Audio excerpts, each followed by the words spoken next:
Welcome to the Diverse Bookshelf. I'm Samia Aziz, celebrating the power of literature and the voices of authors and changemakers from the global majority. Join me as we explore the stories that inspire, connect, and transform our world. Let's uncover the stories that truly matter together. My guest on the show this week is Aube Rey Lescure, author of the mesmerising, sweeping novel River East, River West. If you've been listening to the podcast for a while, you'll probably know that I love a family drama, intergenerational novel, especially one that has a dual timeline. River East, River West is exactly that. We follow teenager Alva navigating her American Chinese dual heritage identity in modern China while living with her American mother, Sloane, who is adamant she wants to stay. We also meet her stepfather, Fang, who is a man of secrets, complexities, and a deep pain and trauma that he hides from the world. Aube Rey Lescure is a French-Chinese-American writer. She grew up between France, northern China, and Shanghai, and graduated from Yale University in 2015. She's the co-author and translator of 2 books on Chinese politics and economics. Her debut novel, River East, River West, has been shortlisted for the Women's Prize for Fiction, the Maya Angelou Book Award, and the Stanfords Fiction with a Sense of Place Award. I'm so glad she's my guest today. Hello, Aube Rey Lescure. Welcome to the Diverse Bookshelf podcast. It's such a pleasure to have you on the show. How are you doing? It's such a pleasure to be here. I am good. I am calling in from Paris, France, and about to fly to Egypt in 3 days. So, very excited for that trip. That's amazing. I think you're going to have such a wonderful time. And yeah, I'm really looking forward to speaking to you on the show today. So, your debut novel, River East, River West, has been out in the world for over a year now. Mhm. And it's a really interesting, sort of intimate, dual timeline, intergenerational family story. So we've got almost like a coming of age story of our very young protagonist, Alva. And we've also got a historical fiction element to it where we learn and we follow the story of her stepfather. But before we get into the novel, which by the way I loved and I feel like is so beautifully written and really, really engrossing as well, I understand that this is your debut novel. And before writing fiction, you've been doing some nonfiction, some work in translation. So, Mhm. what was that transition like for you moving from nonfiction? I know that you have a social science background, much like myself. So, moving from that realm into writing a novel. It was very, very, very difficult because I Mhm. think I think personally fiction is so much harder for me to write than nonfiction. Of course, there is the type of academic or essayistic writing that you do as a social science student in university, and I studied political science. And actually my first and only real office job was after graduating university. I worked at a think tank for foreign policy in Washington, D.C. for a year, and there was a lot of analytical and political writing on China and US China relations that I did there. And you can see how, in some ways, the source material, writing about China, writing about US China relations, but that is something that ended up transpiring in a book, but on a much less institutional scale, on a much more human to human one. So I actually knew I wanted to write about my experience growing up in China, my multiracial, multicultural background. But I knew I wanted to attempt to write a book. It wasn't clear to me whether it should be nonfiction or fiction at first, just because fiction seems so new, but it seemed very presumptuous to write a memoir. I did not have the kind of life that would warrant a memoir.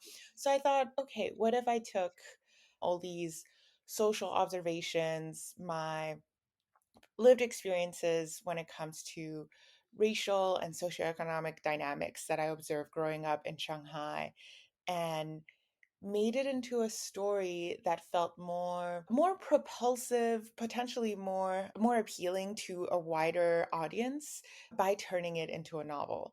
So I set forth on this project, and truth be told, I hardly knew how to write a scene or a line of dialogue when I began, and that's why I think it was incredibly difficult, because I had to learn the tools and the elements of fiction while crafting the novel through the revision process.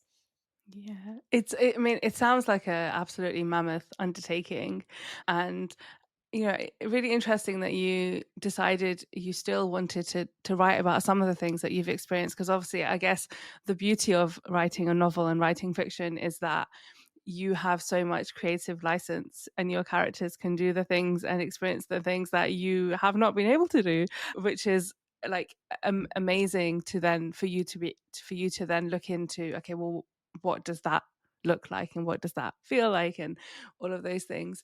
But I guess it doesn't give you that same limitation that if you had decided to write, say, a memoir or like some personal essays, you would have to stay true to what had happened to you. So I think that that's pretty cool. But also interesting to know that you had to, I guess, learn how to write fiction as you were writing this novel, which is, I think resonated with so many people around the world and has been so loved and was shortlisted for the Women's Prize. Amazing. But yeah, so that sounds like a huge, huge undertaking. What do you think were some of the major lessons you learned during this time? For me, as you said, I think figuring out that wow, I do have the creative license to make the plot and then make the characters go far beyond the limitations of my own lived experience. I think gradually growing comfortable with utilizing that dimension of exploring the what ifs, exploring not only what did happen but what did not happen. And I would say on a most basic craft level, I learned a lot of kind of basic tools of what makes what makes fiction compulsively readable when you want to make the reader turn from page to page. So my first manuscripts were really just hundreds of pages of descriptions. They required, let me say, put it this way, a lot of patience from a potential reader, and they felt like really more of a repository of all, childhood memories I had. I'm also really, really drawn to place writing, Mm, writing about place, capturing particular fragments of memory. And so much of my early manuscript was almost entirely descriptive. And I didn't really have the characters, ironically enough, interacting all that much, or those were the hardest scenes. It was really like pulling teeth for me to mm, be forced to put a couple of my characters into a room and have them actually interact. And then I took a few writing classes when I was writing and revising this book, and notably one class that was a year-long intensive workshop where we all applied with novels and we read and workshop each other's novels throughout the course of a year. This was a class based in Boston. And this is where a workshop really can just, do so much good to a project, because people will start asking questions like why do we never hear from this character, or why doesn't this mm, obvious plot reversal, like why do you never tap that potential? And then I learned so much about, for example, I remember a really cool kind of trick of the trade that I try to apply in anything I write now is for it. A good scene usually have a reversal of power dynamics where two mm, characters maybe walk into a room or in a setting, and the power dynamic is a certain way when the scene starts. At mm, the end of the scene, it can become very interesting mm, if the power dynamics becomes upended or reversed. And I knew none of these tools and these tricks. And I think I just realized the power of formula, which kind of sounds bad, but it's like, the old adage that you need to know the formulas that work in order to break them. mm. And just knowing them allows you to kind of use that creative blueprint, make creative decisions that can break the mold or fit the mold. But yes, power dynamic reversals is my advice to all the writers out there who are struggling to make a scene work. It's a good trick. Yeah, that sounds so interesting, and I hope hopeful to anyone who might be listening that's writing a novel. But it's just, yeah, it sounds like overall you learn so much while putting together this really wonderful novel. And so I wondered if you could just take a moment to just introduce River East, River West to anyone that hasn't yet picked it up. Yes, River East, River West is a coming of age story and a social novel and family drama set entirely in China. And it follows a biracial teenage girl called Alva, who is half Chinese and is raised by her American expat mom in Shanghai.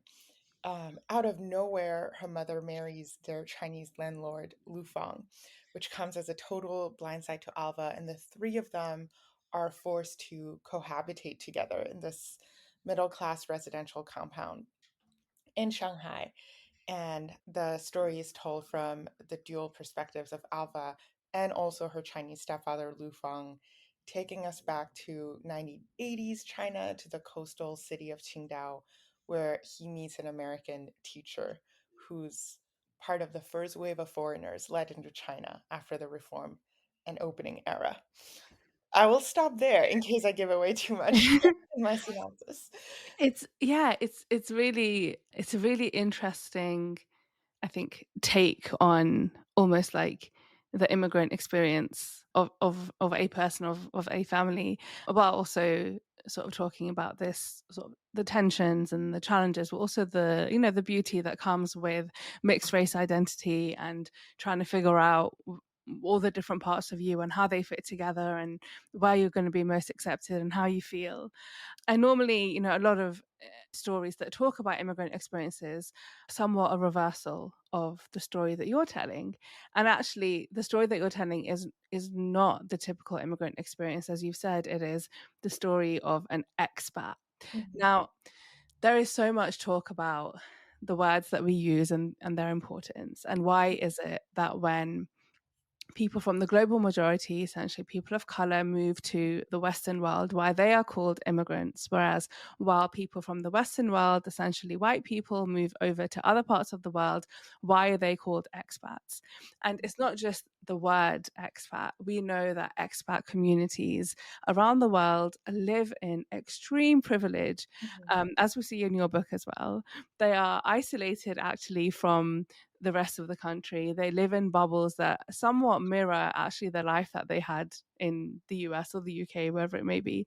And it's so disconnected, I guess, from actual life in the country that they've lived in. What's your take on this difference between immigrant and expat, and how did that feed into your writing? And I guess like your own lived experience will come from some of those tensions as well.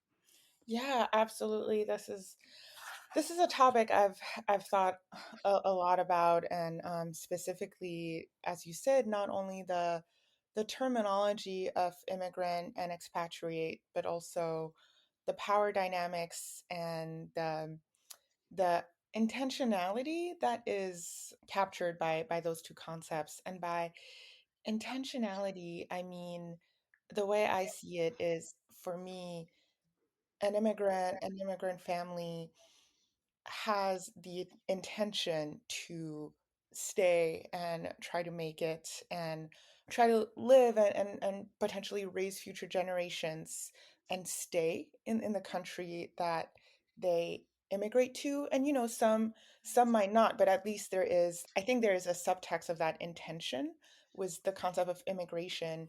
And for me, expatriation is really often defined by transience or Hmm. the lack of an intention to necessarily invest in the society that you move to stay there for generations to come, or even for a long time yourself. There is a sense of, um, I or my family probably will only be there for a certain number of years for a particular purpose.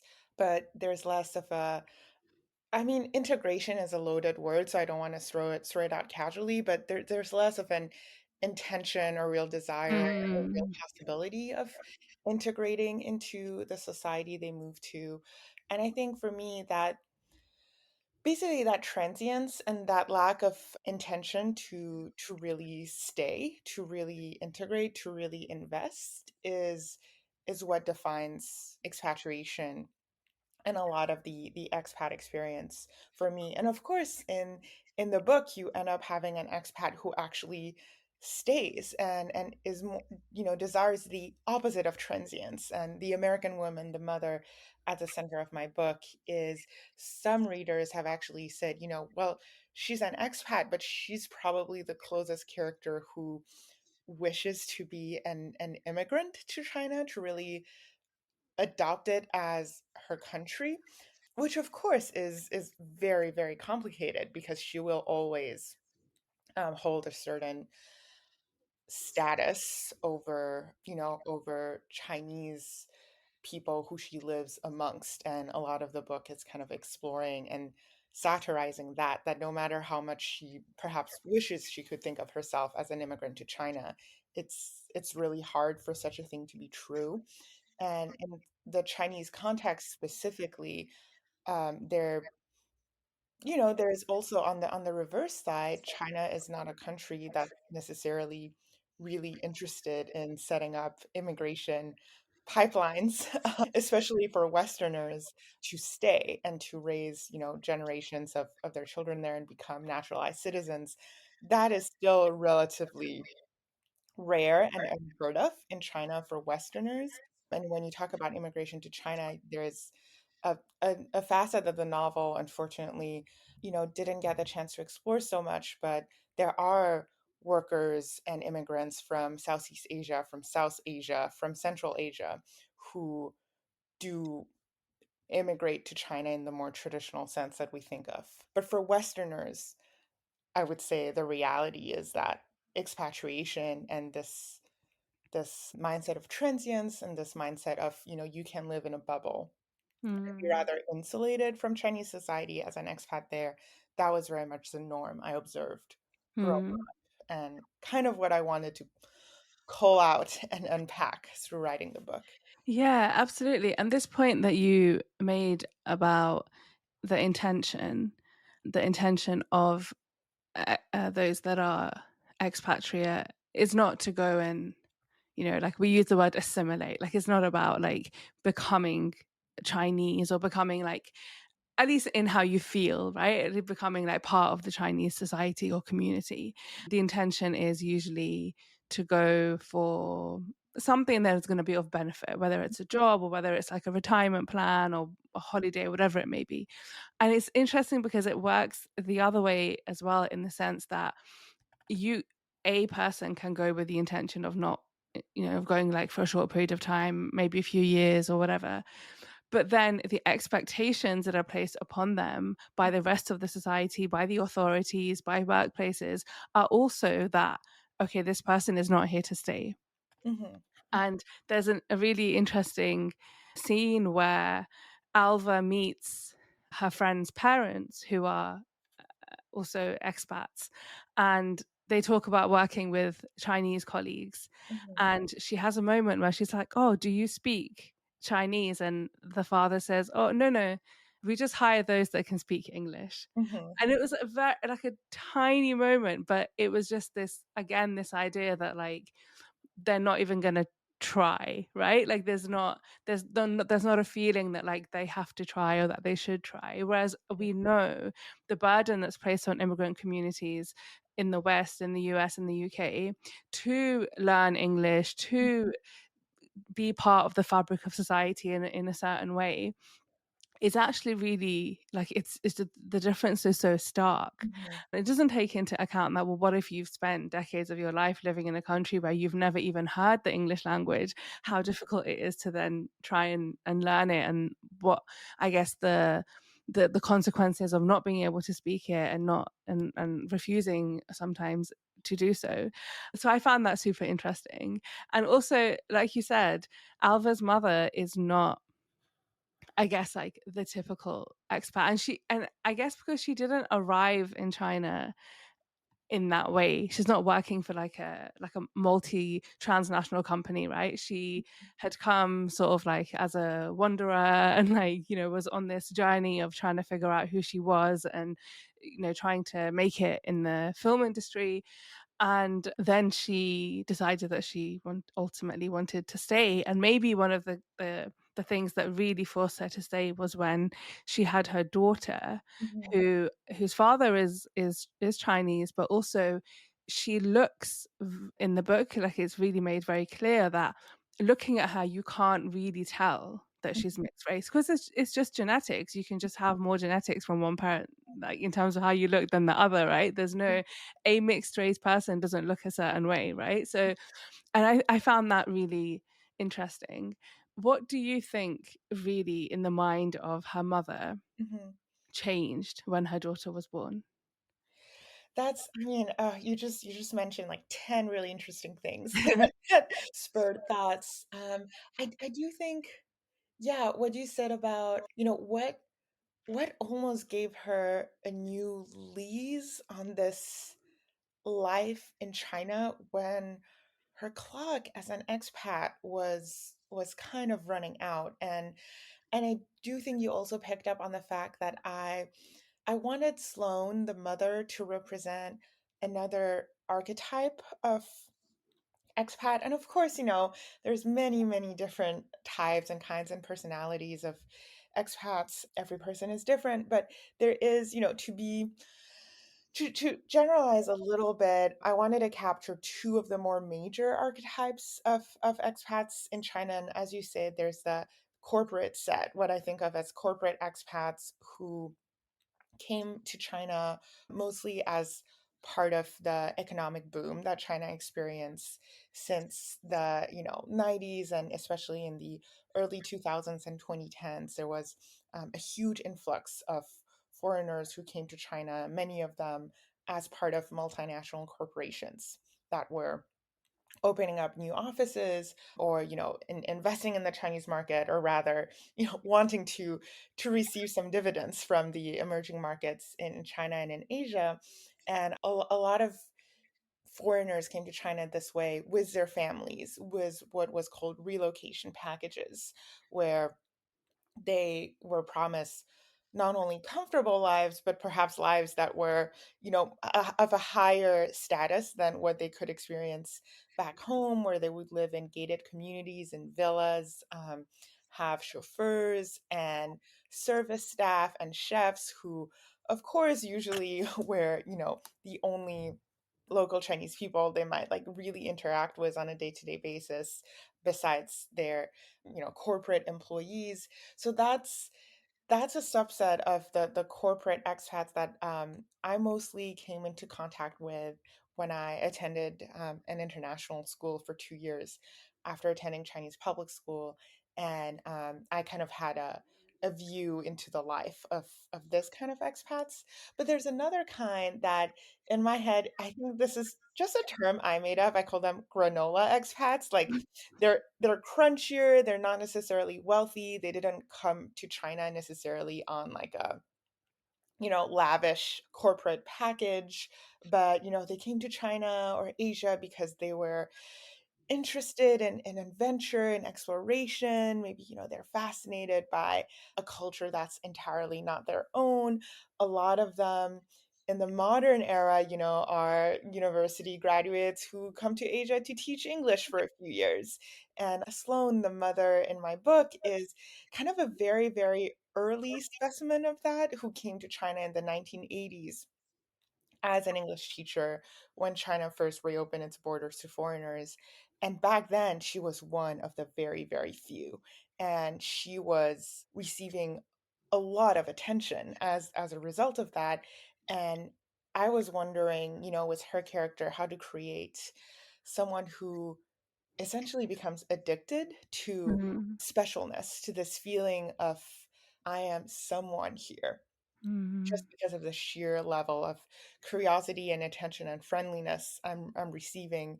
I cannot go back to a life where I do not have that.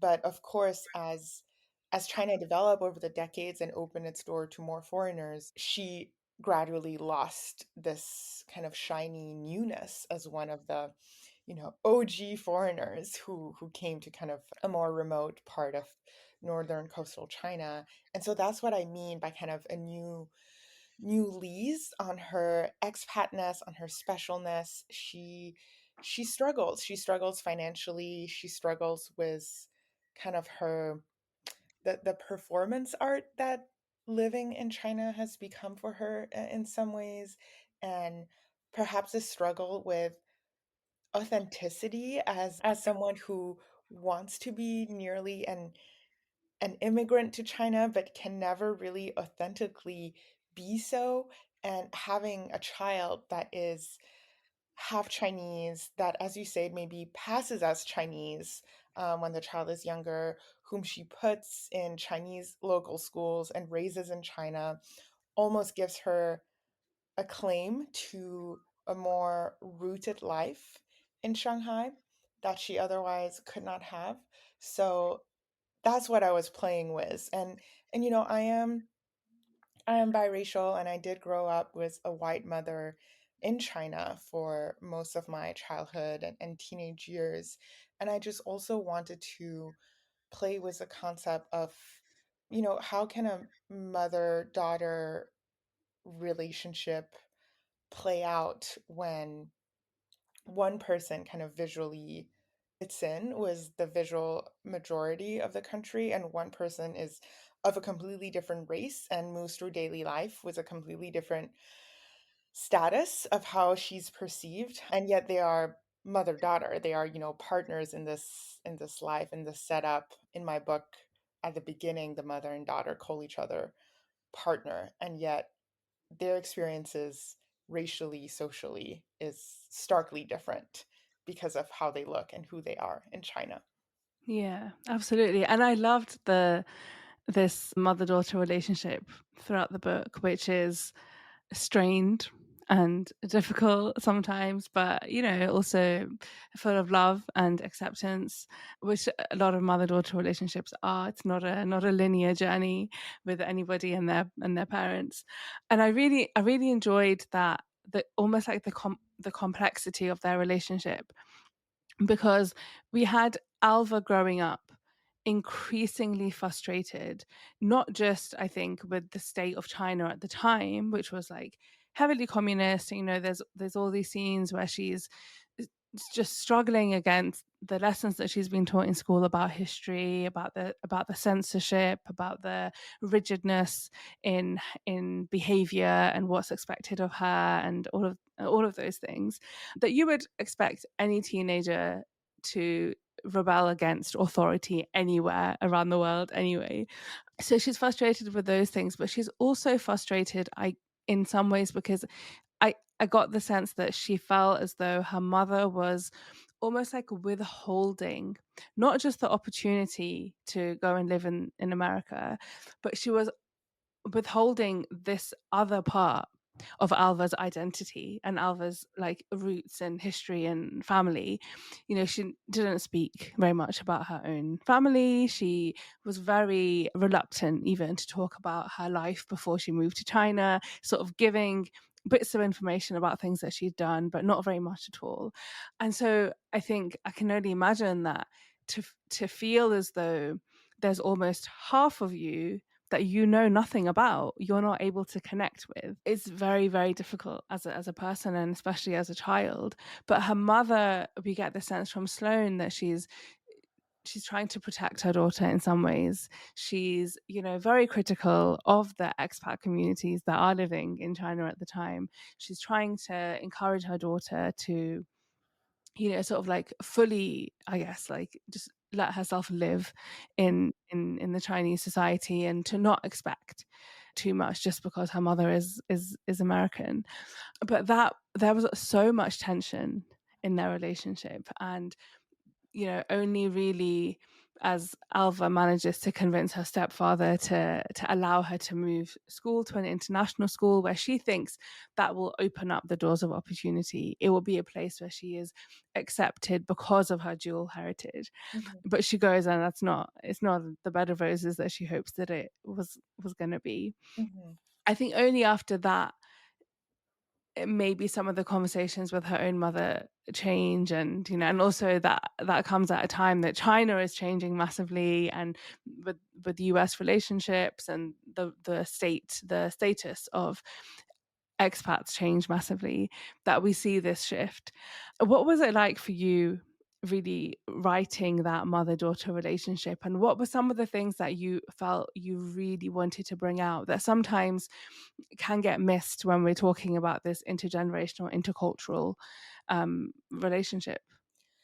yeah, I mean, you made so many astute observations there and pick up on so much of what I was trying to do. I think, in terms of a parent-child relationship, when it comes to forbidding certain things, withholding certain things because ostensibly it is for the protection of the child, or it is shielding the child from something for their own good, and how often that can have the opposite effect and create a backlash where the more something is forbidden, the more you try to shield, especially a child, from something, the more they develop this fascination Mm. for it. And what if you took this dynamic, but instead of like drugs and alcohol and bad teenage friends, you made it about kind of entire cultures and countries and continents and identities. So in Alva and her mother's case, Alva develops this obsession with American culture that she mostly has access to through pirated DVDs and bootleg TV shows she illegally downloads from online. This was the heyday of the mid to late, when actually, I mean, it was also, I think, socially true in many ways, not just for Alva, but for a lot of people in China. It was not necessarily that realistic to hop on a plane and be a tourist to the West. For most Chinese people, that was out of reach financially, or when it came to visas, and so it was only the privileged few who would be able to afford to go out and see the world. And yet there was this kind of ravenous appetite for entertainment products, and music and sports, and the cinema of America and of Hollywood. And so I really kind of wanted to capture Alva not only reacting to her mother's caginess about her own American past and her mother's obvious reluctance to consider ever moving back to the US, which Alva, as this bratty teenager, almost sees it as a birthright. Like, you're American, we have American passports. Why do we never go there? And her mother always, makes up excuses why they can't afford to, why do it? It's not such a great place. So Alva develops this obsession was going there. But I also did want to capture this also larger Chinese cultural phenomenon at the time, in this kind of media influx kind of era, was the internet and the advent of all these DVDs and media technologies. She was also a consumer, like many other Chinese people, and including myself and my friends and my peers. Like, there was an actual DVD man on my street corner that would provide kind of the American entertainment to the whole neighborhood. And so I also wanted to capture that.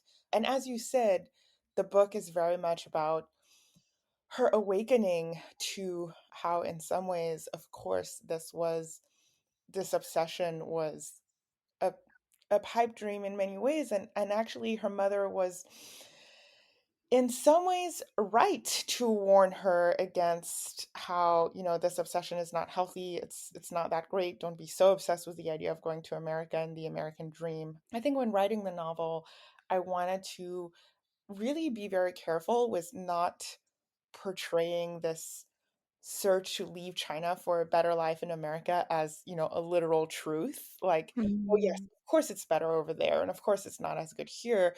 I also wanted to portray the illusory nature of that kind of yearning, and how, especially as Alva deals with the America within China, who was in this expat bubble and this subset, she almost gets, the most poisonous pill available when it comes to a form of American culture, or a form of, it's not really just about America, it's more about just, yeah, Westerners in general who live in China, with a sense that China is freer for them than even back home, especially as Mm. teenagers, because they can hold this kind of special status and immunity to rules and laws that back home they would have to obey. So it's Mm. this ironic parallel worlds of a country where life can be highly regimented and rule based for, the vast majority of the population. And yet, as a foreigner, you come to this country that people don't associate with freedom per se, but you are freer than ever to act as you please Yeah. because of your special status. And this was especially true, I would say a decade or so ago, back in the heyday of the expat era. Yeah. So there's a really something very dark happens to Alva, and she actually asks the person involved in this thing that happens. She says to him, "What would you have done if we were in America?" And it was such a profound question, because essentially what she was saying was, this happened because you knew you'd get away with it Yes. here, and you know that if we were over there, things would have been different, and you wouldn't have even tried to do what you did. And I found that so interesting and so powerful, because that's like even more than, like the small things, like, not having to queue up and not paying taxes and not paying and all that kind of stuff. Like, Mhm. this is something so huge that, like, these people know that, and it comes back to this, I guess, it's like power imbalance as well. And something that I feel a lot, there's like a rise of tourists, and especially on social media, visiting Southeast Asia, Asia in general, but also other parts of the world. And they make videos of, oh, I didn't have to pay for my hotel, oh, I got so much food for free, oh, look how nice these people are to me. Mhm.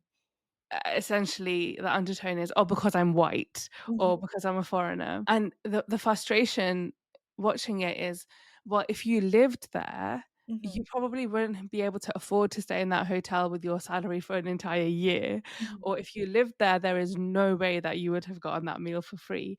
If you had attempted to be part of the society and not held on to this status as a foreigner, Mhm. there's no way that you would have been able to have those experiences. Your experiences are so different to Mhm. those people that live there or people that are from there. And I just, yeah, I think it's a growing phenomena in so many ways, this like stark difference. And but then what comes with it is this sort of authority then sometimes people can feel about speaking about a certain place because they traveled there or they lived there for some time. But until you live as part of the society, I don't think you're able to comment on how a country is or how people are, because your experience is one of a foreigner, or as an outsider, somebody that, as you've said, is immune to Mhm. rules and restrictions. And just, yeah, just a really fascinating concept, really. I think about this a lot in terms of also nonfiction and travel writing. Mm. I guess this tradition, notably a very British one, a very Western one, of travel writing as this kind of ethnography of a place and the people that a traveler to a place, describes and writes about. And it's rarely, yeah, I would say it's, for me, it's rarely self-aware of how that lens, that ethnographic lens, so to speak, is so precondition on a certain kind of status, a certain kind of transience, a certain kind of, outsiderness and privilege. And I do think that I still love travel literature. I believe in travel literature as a genre, but I think that a new era of it will bring that self-awareness to the lens. Mm. I think of course it's still okay and it's still wonderful to travel to places, but doing so was more self-awareness, was more responsibility, was more awareness of the ethics involved. And when it comes to writing and describing, to do so from a place where the awareness of one's own status is kind of Mm. inherent in the text. And it doesn't need to be an endless mea culpa of, I'm so privileged, I'm so privileged, I'm so privileged, I only experience this because of privilege. Like that, I don't want to, kill Yeah. kill the form with that, but it's just, yeah, I guess, refraining from the urge to generalize, as you said, and just be, yeah, have that awareness filter through. When even this novel, I faced countless moments where I wanted to be really careful about the fact that I was speaking about a subset of experience as an expat or as a biracial, child and teenager myself who grew up there and wrote this novel that's clearly in some ways autobiographical, clearly in some ways also fictional.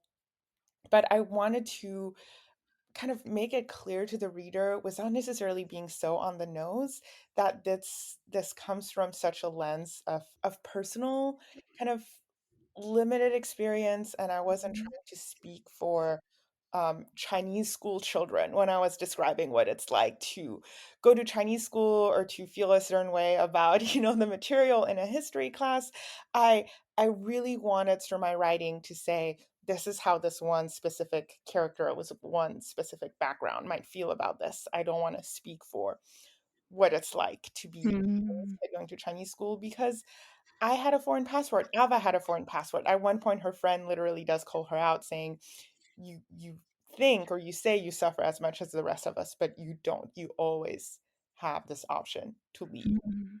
That many Yeah. of us don't. So, I think of that moment as well as countless others in the book where I am trying to say something about racial and social dynamics in this country that are very identity based. But I also just want to try to, you know, have that lens of nuance and self awareness that a reader knows this comes from like a very specific point of view, and it's not meant to necessarily generalize or make grand declarations about entire segments of people, entire communities. Yeah. Yeah, absolutely. Absolutely. It's, I mean, obviously, like, as with anything, there is a balance to get right. But I just, I think I feel like I just can't shake like, just the colonial undertone of this experience, and then how some people then, talk about it and how they think about it, and the refusal, I guess, or the lack of ability maybe to reframe it slightly. But it is such a colonial Mhm. nature, like that's exactly what colonialism was and is. And we know that how awful that really was. But in the book, you not only, do we follow the journey of Alva sort of growing up, but we give an insight into the story of her stepfather, Lu Fong. And we see his story span decades, and he starts off as this like struggling quite young man who is from like a very sort of like less privileged background, very limited opportunities, also at a time that the Communist Party was sort of like, very, very big, and there were lots of consequences with regards to what things were like in China at the time. And he also becomes somewhat, I don't know if it's obsessed, or he starts to admire American people, but also just, the English language, and wanting to move out from the station that he currently is. And it was such an interesting story to have, I guess, side by side to Alva's, because similar in many ways, but obviously starkly different too. Mhm. And their relationship, as that developed in the sort of latter part of the book especially, was really, really heartwarming to see in some ways, especially by the end, where she has really, I guess, like done a 180 on things. But I guess I was a little bit, yeah, I was intrigued as to why you decided to give us Lu Feng's backstory as opposed to, say, Sloane's backstory, because we don't have Sloane's backstory at all. What was it that you felt like would be better to explore when it comes to Lu Feng? I I would say Lu Fang is the one character in the book that I truly really had to make up from Mm, scratch in some ways, and that's why I think he for me also held the most intrigue as a potential center of emotional and moral gravity in the book, even though he is also a very morally gray character in so many. I wanted to write a book that wasn't entirely cynical and a satire on expat behavior, and I really wanted to. The reason why, it's Lu Fang who's a second narrator as opposed to Sloane, the American woman, is I also didn't want to contribute yet another book in the expat genre where expats were the absolute, center. Like that's actually a trope of the genre that I really rail up against. First, there's relatively few contemporary expat novels kind of critiquing expats in contemporary Asia. As you said, there's more in the kind of traditional colonial literature canon, but set in the modern day, it's almost like all expat literature, it feels like it's about gangsters and triads and the jazz mm, age in Shanghai, and there's not so much, yeah, a contemporary kind of critical lens, and those novels are often very guilty of just having Chinese characters as backdrops or secondary and tertiary characters, and everything is centered around the drama of the expats. And I wanted to do something in my book that really both, it's still, of course, it's about expats, but kind of try to decenter them and give more of a spotlight to characters who were either fully Chinese or Chinese and foreign. And that's why Alva and Lu Feng are the two narrators of the book. I also wanted to, as you said, kind of contrast their relationships to China and to the West, or to what they imagine is beyond China. And as I said, whereas Alva has this sense of entitlement, almost, a birthright, that because she has a foreign mother, because she has a foreign passport, she feels like what's beyond China is being withheld from her. And Lu Fang, of course, is a Chinese man who does not have a foreign passport, who does not have the kind of opportunities that Alva has in contemporary China. And for him, I also wanted to be really careful with not having him just idealize the West because it's the West, but rather explore what what is it like to have one's potential and avenues in life feel so limitless at one point, and then have political reforms and political circumstances and borders and status and all of these kind of institutional parameters really cut that potential short, and make a person feel sealed in, so that it's not so much about Lu Fang's specific idealization of a particular country, of the particular lifestyle within a country, but almost his sense that it's beyond these borders that one's potential, there's going to be nothing to stop it. I can finally fully realize it, which I think is kind of, the trope of the American dream, that, in certain places there's no there's nothing to stop your potential from becoming actualized, but in the place mm, where I am, stopped short and cooped up. And of course, even that is something I want to engage with critically in some ways. Like it's not true that in America the American dream must come true and one's potential is, unbridled. Of course, there's systemic issues and tremendous, Yeah. sexism, racism, and so many things that limit one's potential too. But at least what I really wanted to convey and what I had a lot of discussions with my editor about is I don't want the book to further this trope that life is better Hmm. in the West and not as good in China. It's obviously not as reductive and simplistic as that. But I did want to capture the sense of it's not so much Lu Fang's obsession with a specific destination beyond. It's more that he is confronted with what all the parameters that are shutting him in a very Hmm. political way in his life. Hmm. And he's kind of fighting against that. And he sees that in Alva, when he's older, when he's lived life, and he sees that in this teenager. But of course, he's also a little bit resentful of her in some ways because he's aware that she has a status Hmm. that he doesn't have. So they have an alliance of sorts, but it's an easy one. Hmm. And the differences in race and class and status and passport come into play here. Yeah. Yeah. I thought he was such an interesting character. And although his like sections in the book are relatively short compared to Alva's, we don't sit with him for as long as we do with her.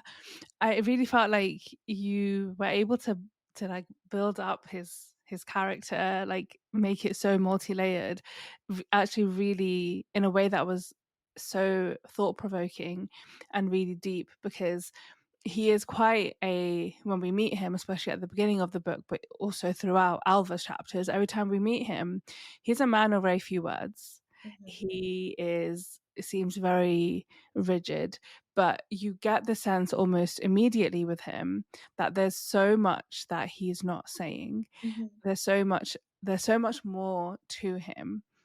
And even through his chapters, as you could have written an entire book about just him, because his story is so interesting, and so much happens. Some really heartbreaking things happen. He has a marriage that essentially doesn't work out as well, and difficult relationship with his parents and with his ex-wife's parents, and like there's just so much there. And I think it gave such a different element to the story, and I'm glad that you decided to focus on him rather than Sloane, because I mean, by her own admission, her life was kind of boring. Like, it was, it seemed like not a huge amount had happened.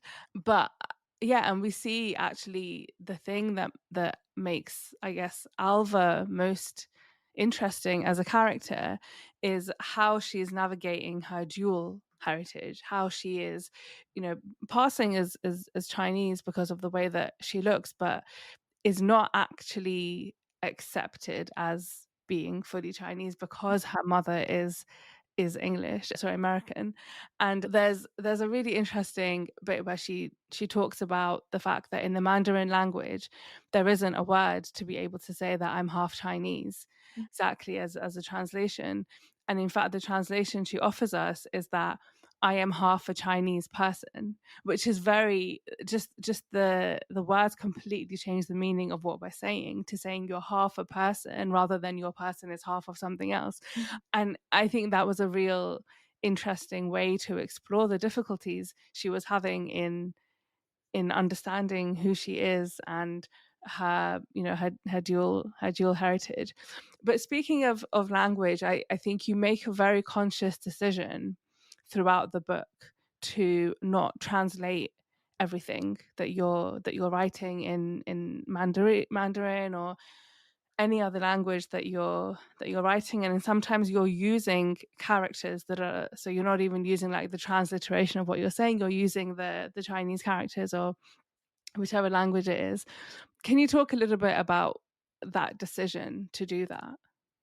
Yeah, absolutely. I've always been drawn to books that are multilingual in some ways, that incorporate different languages and And of course there's a special joy in reading such books when you have some, you have at least, some basic knowledge of the multiple languages being used.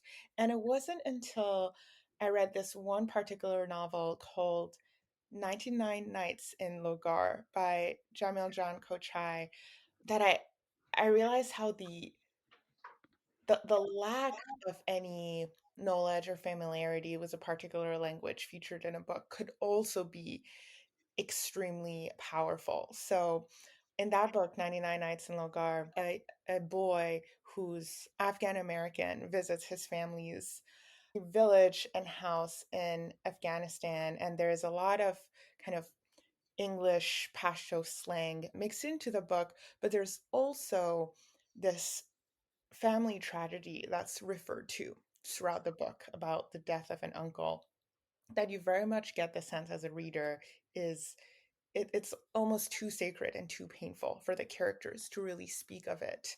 And then towards the end of the book, there is a whole chapter in Pashto, just kind of similar to your comment about my use of Chinese characters that are not even a transliteration. It's just a script that unless you know the script, it just looks it looks even like visually like it's so distinctly different from the rest of the book. And as a reader in that book, you can kind of infer this is the uncle's chapter. It's Mm. the uncle's story. And it is so sacred that you there is this kind of linguistic element that if you can speak and if you can read the language, then this story is accessible to you as a reader. And if you cannot, then it isn't, or it would take more work, from you. Perhaps you need to go download the ebook and be able to, copy paste the script in order to seek a translation. Like it is still accessible in some ways, but it is not at least like immediately available to you. And I don't speak or read Pashto or Arabic script, and I actually I was so moved by that decision and struck by it. And I thought that was such a powerful instrument of saying certain stories are more accessible or available, to people who have access to a certain language. And that's okay. And I didn't take it so much as a means of exclusion. There were tons of reader comments in the reviews of this book calling out this chapter for excluding certain readers, but I actually saw it as a really beautiful statement. And of course, I couldn't necessarily pull that off in my book and have a whole Mm. entire chapter in Chinese. I didn't need to, replicate that decision in its entirety, but I loved having at least some small moments of it, notably a couple where there's one moment where this lady on on the bus, Alva says something in Chinese and she calls back out to her saying, "Your Chinese is so good." And I remember that line in Chinese. Alva just says literally, I'm Alva, this is my name. It's not super important for you as a non-Chinese Mm. reader to particularly know that line, but I think I just wanted the reader to know she said something in Chinese and then someone called after her, "Your Chinese is so good," which now this is when she gets on the international school bus. This now squarely marks her as in China because it's a kind of thing that people say to her mother.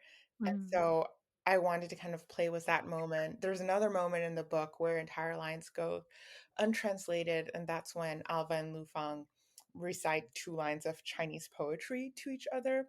And that's also a moment where I felt like it's okay for a reader to maybe just infer that they are almost, sharing this sacred moment of bonding through Chinese poetry that you will have more access to if you're a reader of Chinese.